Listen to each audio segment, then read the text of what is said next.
And then my mom got sick and she passed away actually. And when she was sick, and I actually started to make my khamsa salawat, because I was asking Allah, oh Allah, give her shifa, give her, heal her, Allah. Now before that, I mean, the only time I would make salah or even pick up the Quran is in during Ramadan. I actually read the Quran from cover to cover, and I was amazed. I was like, what? What is this book? What is this? For me, it wasn't so easy for me to give up music. Because I remember I used to put on shows, rent a place out and have the bands come and do all that stuff. And I used to have really good friends who were Muslims say, bro, I'll come if you don't have music. Bro, it's haram, bro. But they were never able to give me the proof. You know, I find in America, everybody's looking for something. I've been to clubs, I've been there, you know, but this is not fulfilling for the moment. And you can ask the people who club. They're searching for something. They're searching for peace. They're searching for fulfillment. They're trying to, through pleasure or whatever, they're just searching in the wrong places. It looks like it is from the outside, but it's not.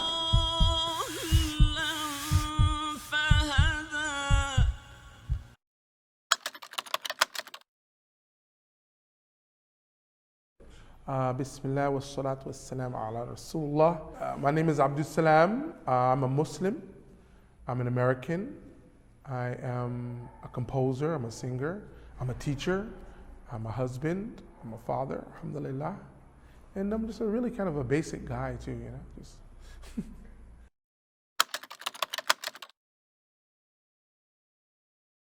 Well, you know, it's kind of a long story, but I guess that's what we're doing today, isn't it? You know, I'm from Chicago. I was born in Chicago, on the west side of Chicago, in a pretty rough neighborhood, you know, a very rough neighborhood. You know, I remember being a child, and I lived in like a 4-bedroom brick house, you know, and as a child, I could remember when they started to shoot in the night, I mean, not cameras, but guns, my brothers and sisters, we would sit under the window so that if any of the bullets hit the house, it wouldn't hit us, you know. And we would just, you know, it wasn't a big deal to us. It was kind of like a game, you know. And that's where I come. That's, you know, where I come from, Chicago. And then I moved to Los Angeles when I was like 12 years old, which was a whole different kind of thing. You know, in Chicago, it's very segregated, and at least it was at that time. And when we moved to Los Angeles, it's very integrated. You know, actually, I spent many years in Hollywood. Islam, I was born Muslim, but, you know, I didn't have a lot of formal Islamic education. You know, the knowledge in America is there, but it's not as widespread, you know what I mean? So I always identified as a Muslim, but I never really took it really seriously, the practical practicing part, you know? So, and LA is so much of really a crazy place. Yeah, LA is like, you'll find everything in LA. You'll find like Mashari Rashid Al-Fasi in a masjid, like reciting Quran. Yeah, I prayed behind him a couple of times. And like you'll find, A'udhu Billah, devil worshippers walking down the street, like real devil worshippers. So that's the kind of place LA is, you know? So you really have to be, it's easy to get lost. You have to be on it, you know? I found myself just working, you know, just trying to make a living, trying to live. I wanted to be a superstar, you know. So my brothers and I, we had a music group, and, you know, we sang harmony, we rapped. I started to produce music, actually. I was a music producer. And I grew up there, and I became a real music producer. You know, I would assemble bands. I would go to the local colleges and recruit people to play the piano, the bass, and I started to compose and meet famous people. I met a lot of famous people there, but it was just like, it wasn't fulfilling, you know? I mean, I used to sing and everything, and it was okay, but what really happened is, I was pretty happy, honestly. I was pretty happy. And then my mom got sick, you know, and she passed away, actually. And when she was sick, I started to make my salah, because I was asking Allah, oh Allah, give her shifa, heal her, Allah. You know, bring her back, don't let her pass away. And I actually started to make my khamsa salawat, Now before that, I mean, the only time I would make salah or even pick up the Quran is in during Ramadan. You know, and during Ramadan sometimes, you know, my mom, like I lived in a single mom household, you know? So she would take us, me and my brothers, to the masjid and be like, guys, you know, this is what's up, you know? I remember going, and what could have been the night of power with her one night. She took us to the masjid. I hadn't been there maybe in years, right? And I saw this guy just crying. And me and my brothers kind of like laughing a little bit, you know? Like, why is this dude crying, man, you know? My mom said, you don't know what he's done. You don't know what he's going through, you know? She was taking it seriously. It was like, But anyway, Ramadan passed and I didn't go back to the masjid. Didn't pick up the Quran. It's like, you know, they start Baqarah, you know, and we were reading it not in Arabic, but the English meaning of it, as you can say, you know. But after, you know, the first couple of ayats, we would just kind of slide out of the room, you know. And that's what it was. I believed in Allah. I really liked, when I was young and in my teenage years, the Ismullah, because I remember reflecting on them and seeing things in life and how it matched up with the Ismullah. But I wasn't praying. I was really, I mean, it was.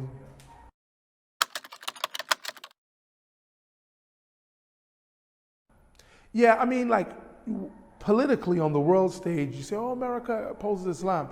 But actually in the streets, it's not like that. You have racist people, you have anti-Islamic people, you have people who really love Islam, people who are not Muslim, and you talk to them, it's really, you know, people are kind of open and free. It's not like this big anti-Islamic place, you know? But once I started practicing, my mom, when she passed away, and I established my salat when she was sick, and I kept doing it. I haven't stopped until now. And may Allah preserve me and preserve my salat and ithbit qalbi ala dinu, make my heart firm on his religion. Because what happened is, I actually read the Quran from cover to cover, the English tafsir, you could say, of the Quran. And I was amazed. I was like, what? What is this book? What is this? So I wanted to learn more. And it gave me peace. And it gave me something more than I even expected.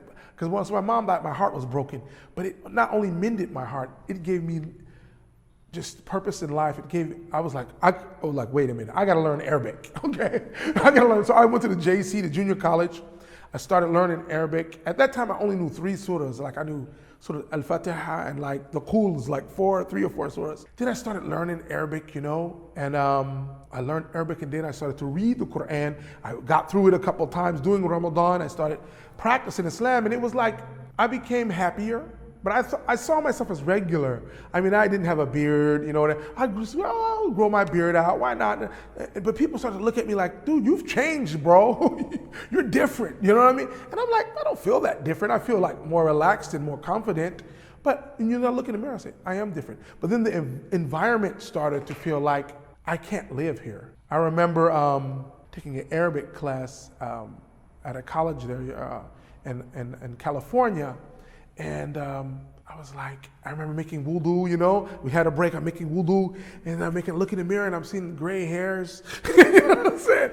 And I'm like, what am I doing here? I was unmarried at the time, just working. I was making okay money, you know, but I'm just like, then I remember looking at the CD-ROM, you know, because I was studying this, because it was from this book, you know, the Arabic book, like Alif Bata or something like this. And they had this one khutbah, this one sermon from this guy in Egypt. And it was a real excerpt, it was a real footage. And he was up there, you know, giving the, you know, taqillah, he was, you know what I'm saying? And he was giving the khutbah, and I said, wow. I was just in the library one late night, you know, at USC college, you know. And I said, you know what? I'm gonna go to Egypt, I'm gonna go to Egypt. And that's when it really got into my mind. And the students from USC, the non-Muslim students, they would travel to Egypt to practice their Arabic. And I would say, well, yeah, I went to Egypt in the summer and it was cool. And I said, you know, I'm going to Egypt, man. I'm going to go to Egypt. So I don't know what made me.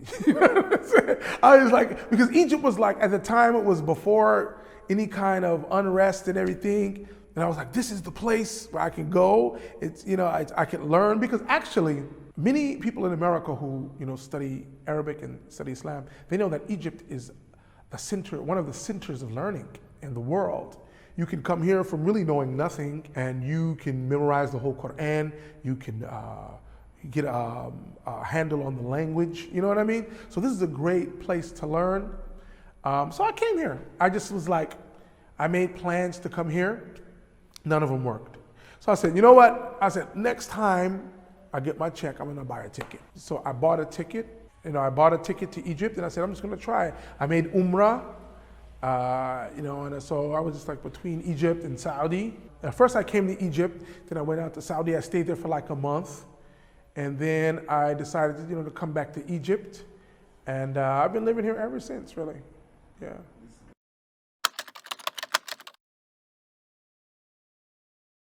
Yeah, honestly, I was like living in Hollywood and trying to be a superstar. And my mom got sick and she passed away kind of suddenly, like within 2 weeks, She had been sick and stuff before.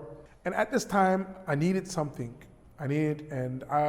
So I started to read the Quran. I started to try to practice Islam. I realized that I have to return to Allah. My mom was such a great character and a great figure in many people's lives. And to see her not be here anymore, I realized that I have to return to Allah. So I started to take Islam seriously. And then once I read the Quran, the English, like they could say translation, but interpretation of the Quran, I was amazed. I had no idea. I was like 20 or something like that, 20 years old before I really read you know what I mean? And I was really amazed. Really, I would say, look, the salah is the difference. If someone holds onto the rope of salah 5 times a day, if they find it difficult, if someone finds it, I had to establish the salah, It wasn't just like, ding, salah, It was like, okay, I want to pray because I find peace in prayer. Then it was like, okay, 5 times, it's kind of, for some people. So I made dua, oh Allah, make it easy for me. So I made dua, oh Allah, make it easy. When I made dua to make salah, Allah made the salah easy for me to make. Then I established my prayers and just kept reading the Quran, and that in itself will be the difference. That will make the difference. So what you're saying is what happened to your mother, and then you started reading Quran because this kind of incident that yeah. impacted your heart.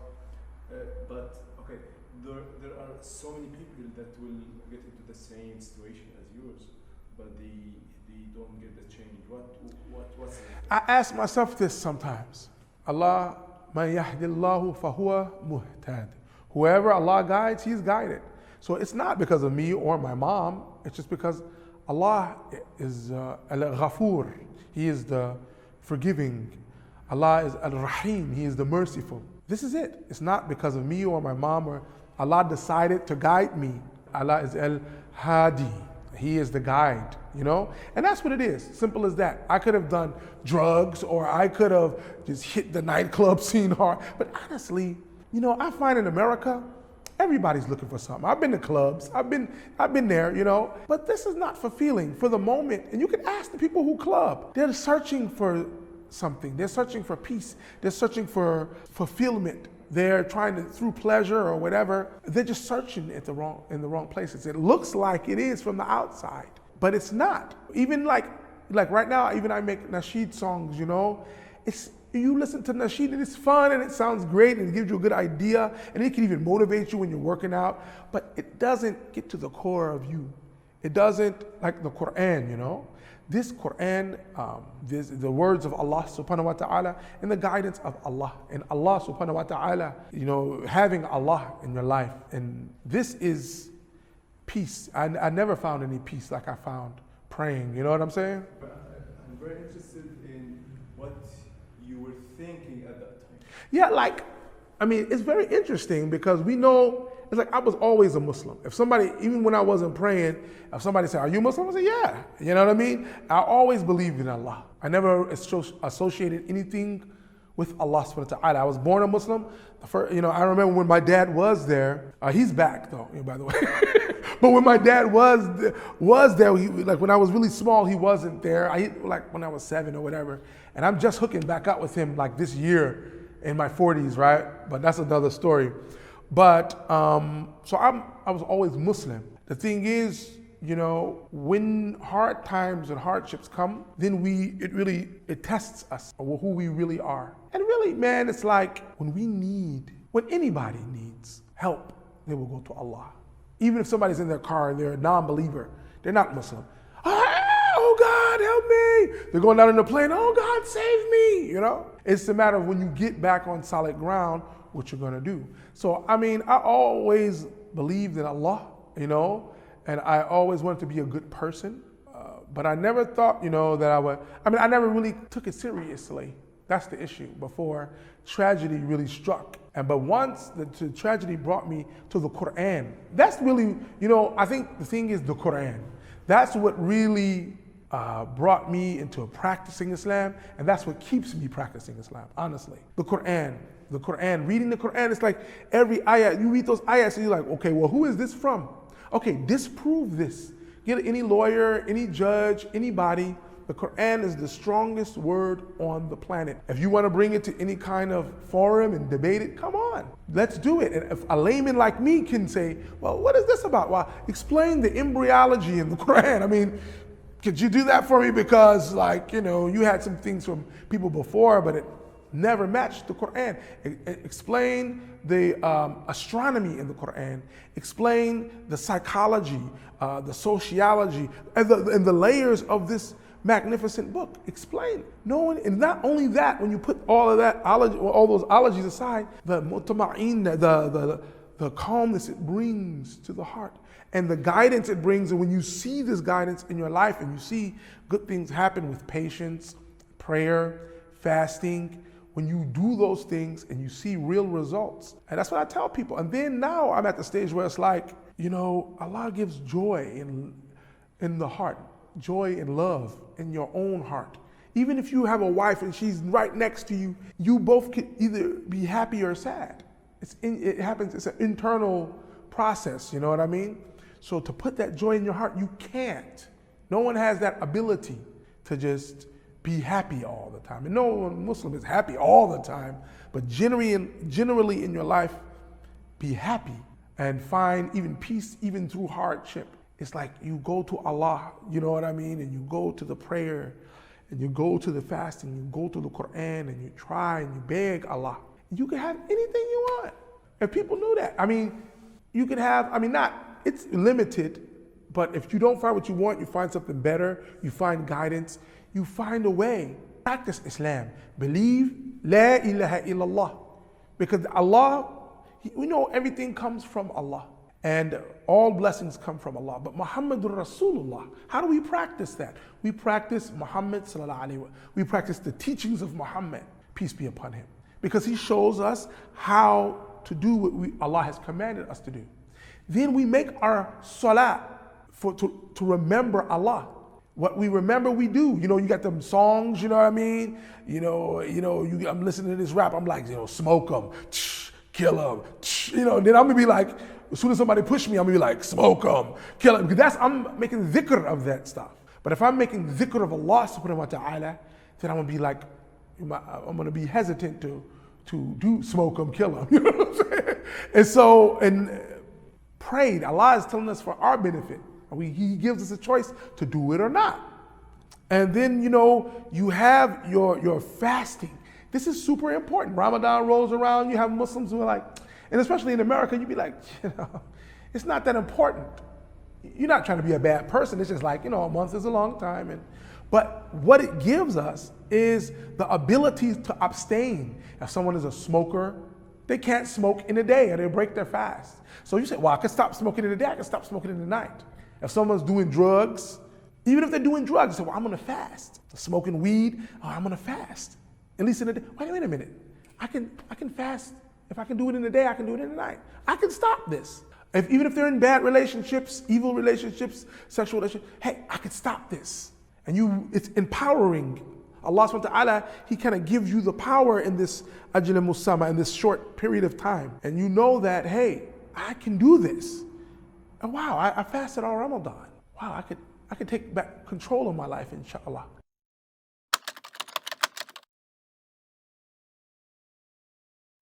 Language, that was one of the obstacles. I didn't really know Arabic very well. I grew up speaking a little bit, just, growing up in an Islamic household. But once, I read the Quran in English, like the explanation of the Quran in English, I wanted to learn more and I wanted to learn Arabic. And it wasn't an easy thing, you know. I went to the junior colleges, learning, then I went to the universities and just took all the Arabic classes they had. And but when I got to Egypt, it was like I didn't know anything.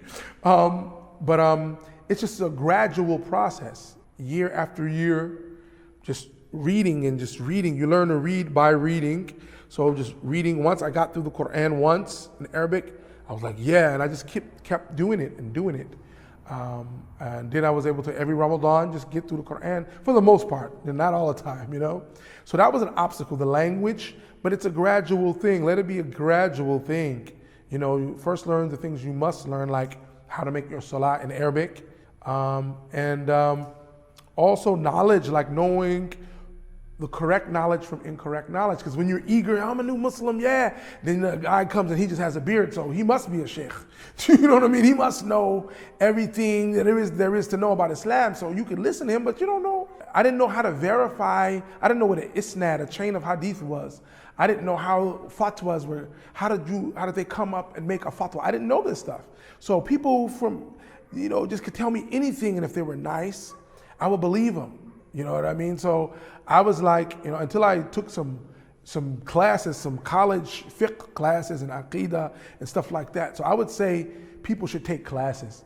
Take classes. Take history classes.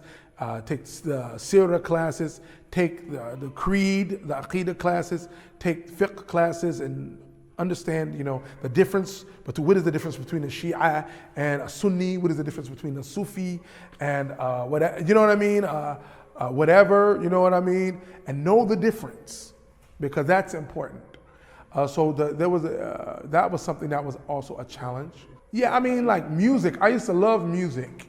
I used to wake up with music, go to bed with music. I turned my bedroom to a music studio. You know, I had a big closet, I padded it, got the microphone, and this was back in the day, you know what I mean? So I loved music, you know, and for me, it wasn't so easy for me to give up music because I remember I used to put on shows, you know, in America, rent a place out and have the bands come and do all that stuff. And I used to have really good friends who were Muslims say, bro, I'll come if you don't have music. If you have music, I'm like, what are you talking about? Music is not haram. I didn't read it in the Quran. What are you talking about, right? And they're like, bro, it's haram, bro. But they were never able to give me the proof. And I even remember being in the masjid, and there was this one sheikh, and he was like, this is haram. And I'm like, okay, sheikh, but show me where. It's haram to make something haram that's not haram, so show me, right? So he's like, okay, I will show you. So he brought me into this big library and he's searching through his books, but he couldn't find it at that time. He couldn't find the proof. And he was like, nice guy, you know, he was a really nice guy. He passed away, may Allah give him Jannah.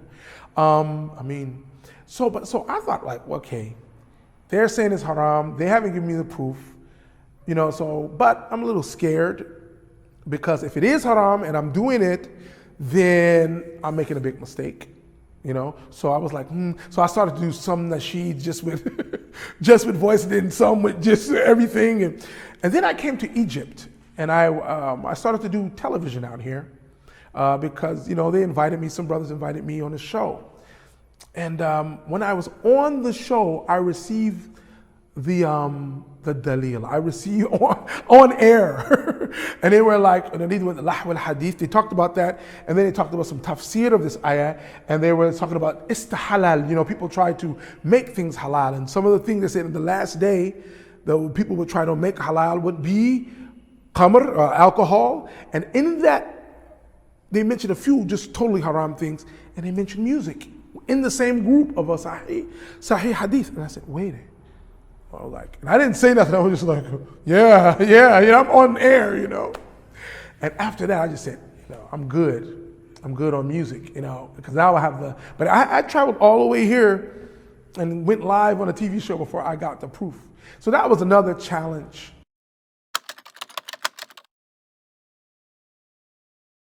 Yeah, I think, you know, moving to Egypt, and not only that, but just practicing, it's one of the best decisions I've ever made in my life. Really.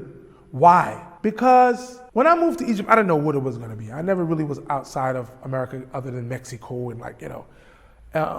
I didn't know what to expect, but I knew it would be better Islamic. But I came here, you know, it was easier to practice my deen. But when I went back to America, it just seemed like a weird place. The people who I knew, they went more, many of them, not all of them, went more along the straying path, and it was a regular thing. And I'm like, yo, this is not regular, this is not cool. But I felt like they didn't get it because they were in this place. You know, the analogy of the frog. If you have a frog, right, and you have a boiling pot of water, you throw that frog in the pot. If he can, he's gonna jump right out.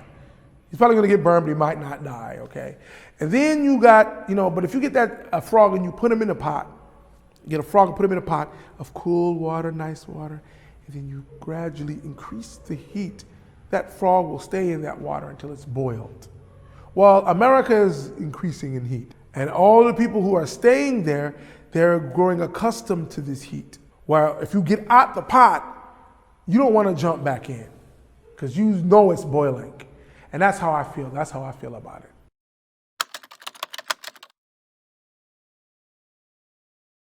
It's simple. What I love about it, man, is it's simple. I mean, if I was going to give them da'wah, talk to the person about, I would just say, hey, if they weren't Muslim, I would say, just read the Quran. Just get an English one, a good, someone who did a decent job, you know, in doing the translation and of the meaning or whatever. Read it, just read it. And I would say do that. If they are Muslim and they're not practicing, I would probably tell them just try to establish your prayer. If it's just one a day, try. If you believe in Allah, don't worry about what you're doing, this sin or that sin. Just try to establish your prayer. Not just make a prayer, but establish it. At least one a day, then break it to two a day. The salat. Don't worry about your sins that much right now. You know, we all are sinners. Don't worry about that. You know, we don't like the fact, everybody has a conscience unless we dead in ourselves. That's why people are doing the alcohol and the clubbing, because they want to dead in their self. But don't worry about that. Just pray. And you know, if Ramadan rolls around, try to get into fasting and stuff. That's what I would say. Keep it simple, but just do something consistent. Be consistent. And more than that, make dua. Make supplication. Ask Allah to help you.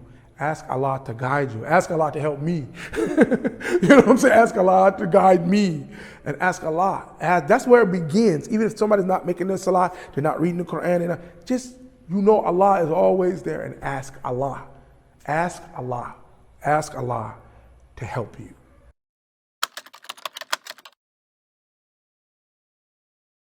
A song? Yeah, actually, this song, I will sing it. I will try to sing it. This song, I was in LA a few years ago, like in the middle of the coronavirus time, and I thought I was gonna die. You know what I'm saying? But not only that, there was a friend of mine who was going through something serious, and I made this song for this friend of mine to kind of inspiration, or so to encourage them to follow the right way. And it's, don't be fooled by living. Well, let me see something. I want to get the right key, so don't edit that out. Don't be fooled by living. Everybody's dying. This life is a test, so kudos if you're trying. Everyone must reach their fate. There is no denying. But should we before we understand? Everything was made for a reason. Just look at the change of the seasons. Have you found your reason for being? A miracle of a human being. Peace of mind's demanding. We live in understanding. Are we walking this life, or are we just some stand-ins? Only God can judge me, but do I know my standing? Before I go, I must understand. If you saw the true life, tell me, would you try it? If you saw the truth, would you say it was a lie? In this life of many paths, you got to decide. But should we before we understand? Everyone was made to adore something, but who will your devotion be for? The signs are way too clear to ignore. Read the Quran and you will learn more. Peace of mind's demanding. We live in understanding. Are we walking this life or are we just some stand-ins? Only God can judge me, but do I know my standing? Before I go, I must understand. Before I go, I must understand. Before I go, I must understand. Yeah.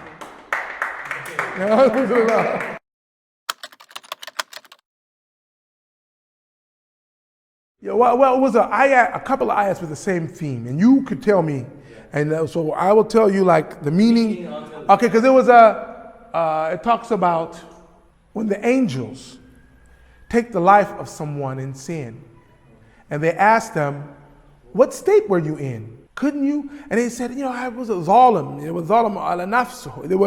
They were in a bad state. And they said, well, couldn't you have traveled? Couldn't you have traveled, to another place? You know what I mean? And I'm giving this loose paraphrase, layman kind of understanding that I have of that ayat. And it said, they will go to hell, okay? Except the ones who could not travel. If they couldn't travel, the ones who couldn't travel, Allah, because He's all forgiving, most merciful. So if I'm in a place where this place is causing me to sin, then I need to look for another place to live. If I can. And if I can't, Allah will have forgiveness upon me. But if this place is causing me to sin, the girls, the drugs, all the fitna, the food that's not halal, the lack of masajid, the lack of reminders, all the people dressed, they're not dressed modestly, the music everywhere, all this fitna, all of this temptation. If that actually causes you to sin. Maybe you have somebody who's there doing da'wah, they're okay, they can deal with that. But if if the environment causes the person to sin, they need to leave if they can. It's fard on them from what I understand. So one of them was Surah Al-Nisa, verse 97, and I'll try to read it. I'm not so good at Arabic, but I'm practicing. And it's A'udhu billahi minash shaitanir rajim, bismillahir rahmanir rahim. إن الذين توفاهم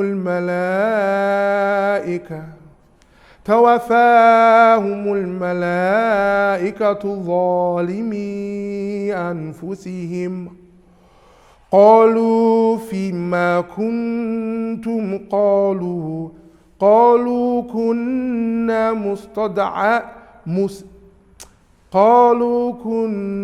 مستضعفين في الأرض قالوا ألم تكن أرض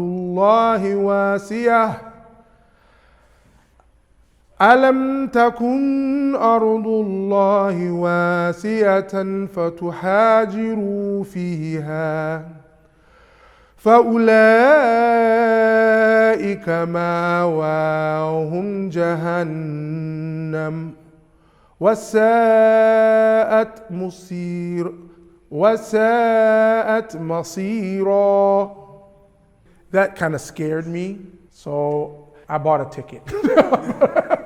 And I bought a ticket, and this really quickly, I know it's been a while, but I bought a ticket to Egypt.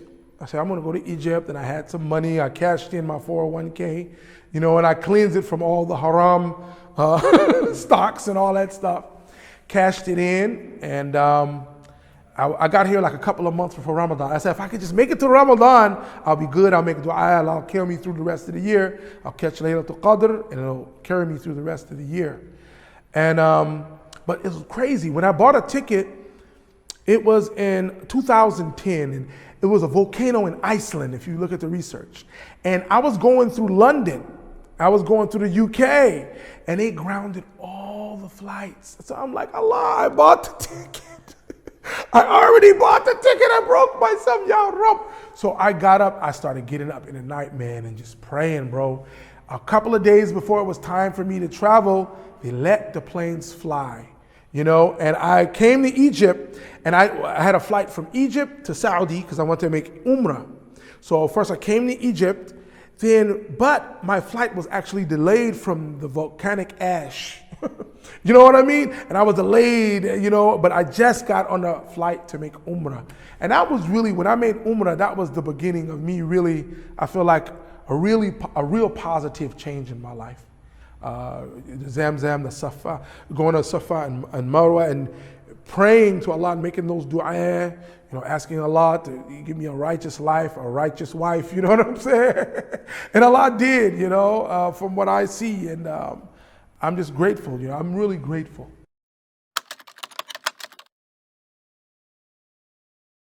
If I had one thing to do before my bucket list, okay? The first thing on my bucket list, really, but seriously, the first thing I would like to do, will be on my list before I die, is make Hajj. To make Hajj. I want to make Hajj. I made Umrah, but I want to make Hajj. And that's what my life is about right now. I'm trying to find angles. I mean, still it's expensive or whatever, and you don't go unless Allah invites you. But I feel like if I make a Hajj mabrur, if I can make a Hajj that is accepted by Allah, then I'm good, unless I mess it up again. No, but if you make Hajj and Allah accepts it, you will be clean as a baby. And I feel like I want to have something when I die to say, like ta'meen, some kind of insurance to say, hey, I have something that I did that I know Allah will that Allah will accept, So, and that's one thing I would love to do. And that's like one of my focal points in life right now. Yeah. We good? I hope Allah makes it beneficial and Allah accepts.